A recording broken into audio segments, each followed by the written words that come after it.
The one daily advice I would integrate in the practices of my team is actually a weekly advice, and I would have them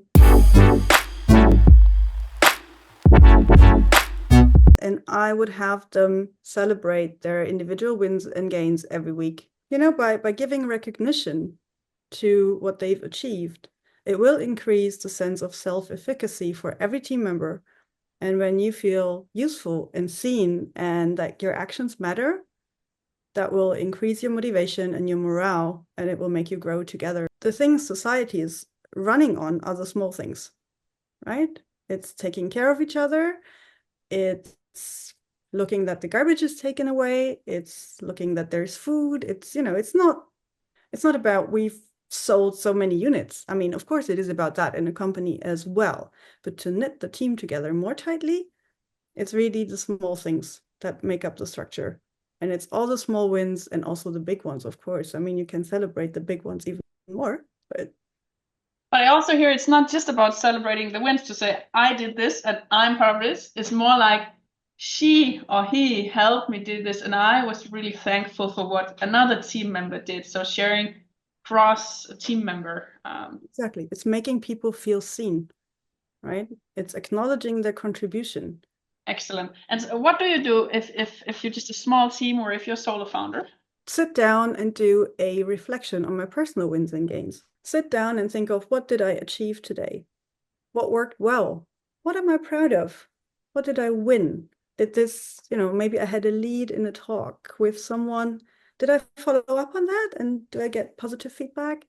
Um, Maybe one of my clients sent an email and said, oh, thank you. That was a really good session. Yeah, Yeah. things like that.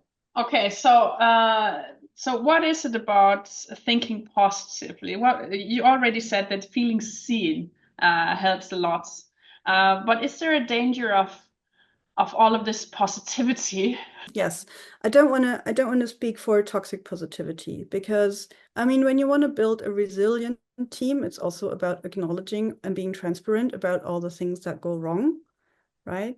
You should separate the kind of the things in a way, right?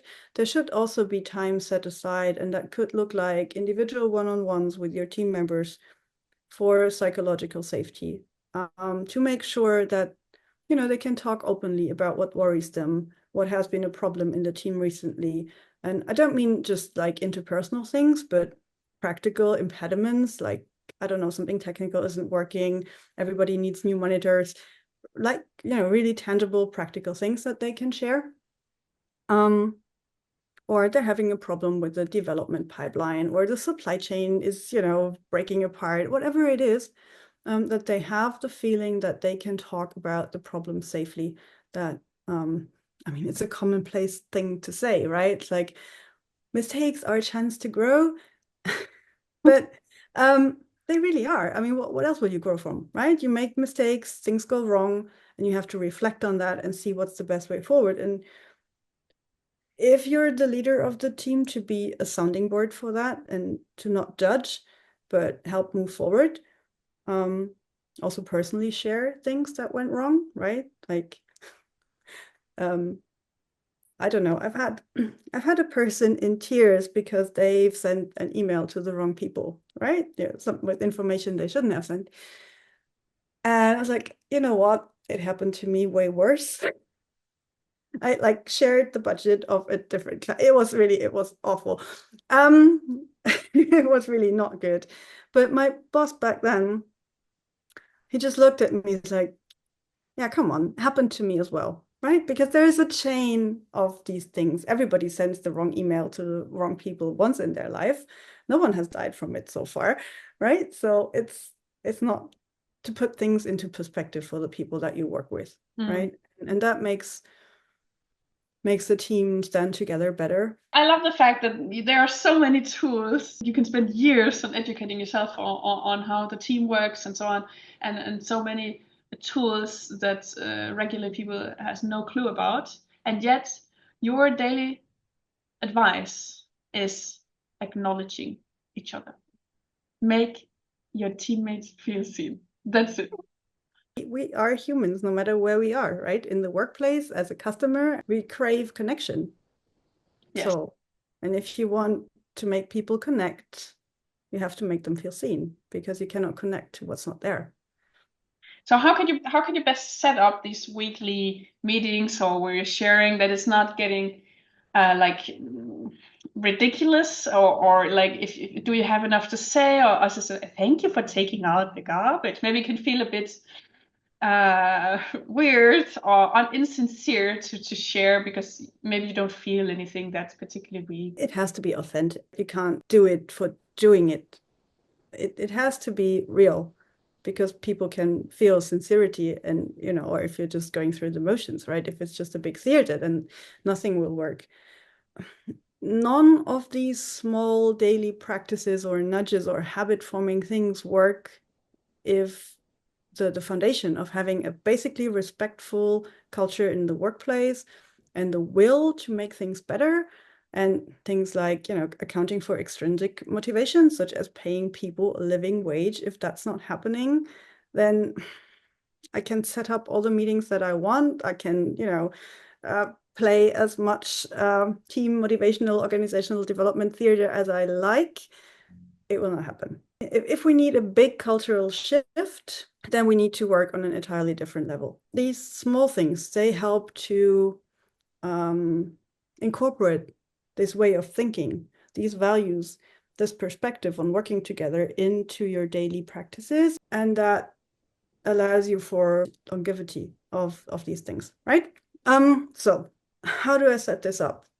I try to go in very small steps. Maybe there is already a weekly meeting, right? Because you need to talk about practical things. You need to talk about the product that you're developing, the service that you're creating, whatever it is. And you set aside 1 or 2 minutes and you start small and you're like, oh, by the way, thank you, Sandra, for doing this last week. It really helped me with my figures in the Excel sheet or whatever, right? Or, hey, thank you for the tip with the new tool that's out there. That really made my life easier, yeah? And you start small and you go first if you're the leader, because that accounts for something. And then in the next weekly session, you invite others. Oh, by the way, is there anything that, you would like to thank someone for? Or I'm interested. So you kind of start small and then you set aside a small block of the time that you have together to do that.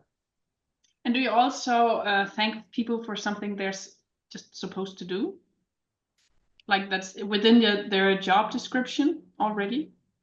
Well, if it really helped me at the time, and if it was outstanding and if it, if it was special, I mean, even if it is in my job description to provide excellent customer service, I might not have to do it in the particular way that I did. Maybe there was a particularly difficult customer in the shop or whatever, and they were screaming and shouting, and I managed to calm them down, or, and then that is outstanding. And then I would thank people, right? And I would count on, after a few times, it coming from the team, and they will know better what to thank themselves for, right? Because yeah, they work together every day. So would you also say that if you start doing this and it feels like there's nothing you can say or it feels weird or it's just that is actually an indication there is some of the sub levels like you mentioned bad pay or whatever that is not functioning. If you try it, it just stays icky, then it's a sign there are Yeah. other things at play here that needs your attendance.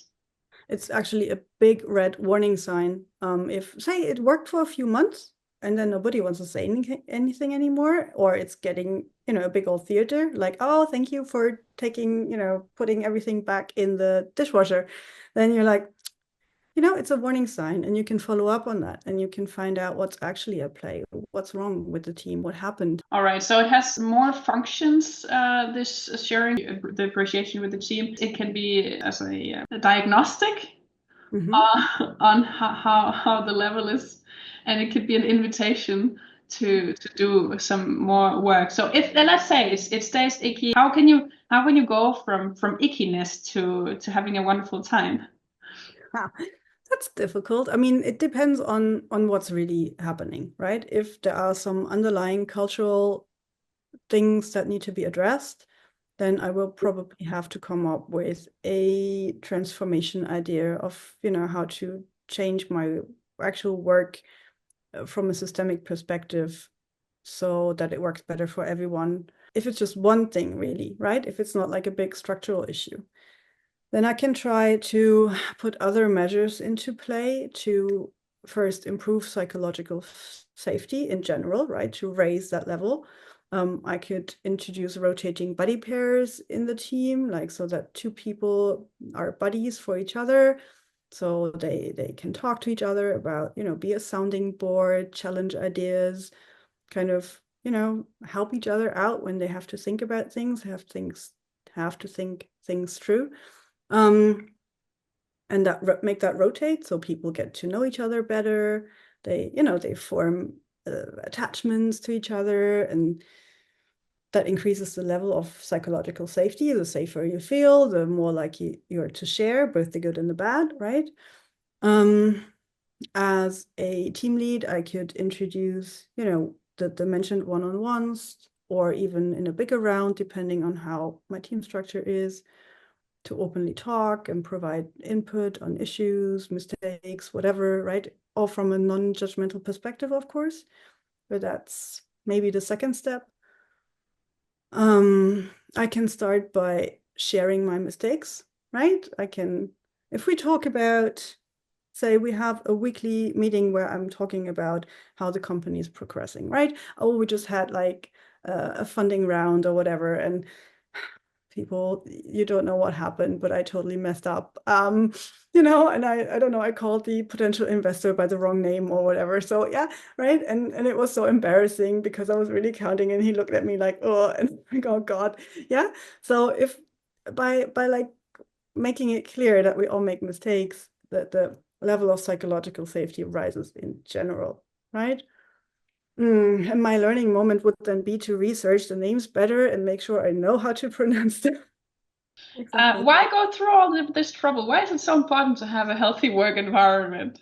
I want to make sure they want to stay. That's one thing, right? That if people feel seen, if team morale is high, if work flows freely between the team members, then they might like to work at my company, and then they will stay. So that would be good.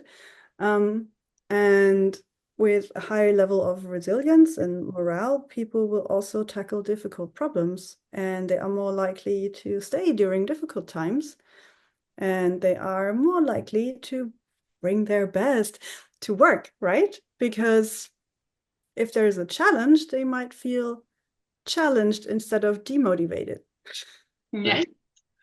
All right, so there you have it, the daily advice for founders, especially those with a bigger team. Appreciate each other, make sure that everybody feels seen, and if you're alone, make sure that you see yourself and what you're actually doing and what good has been done, because it's so easy to focus on the gap instead of the gain. Just try once a week to focus on the good things and appreciate yourself and your team members if you have them. Thank you very much, Sarah, for a very tangible advice that we can all take on and do today. Thank you. It's been a pleasure. Thank you.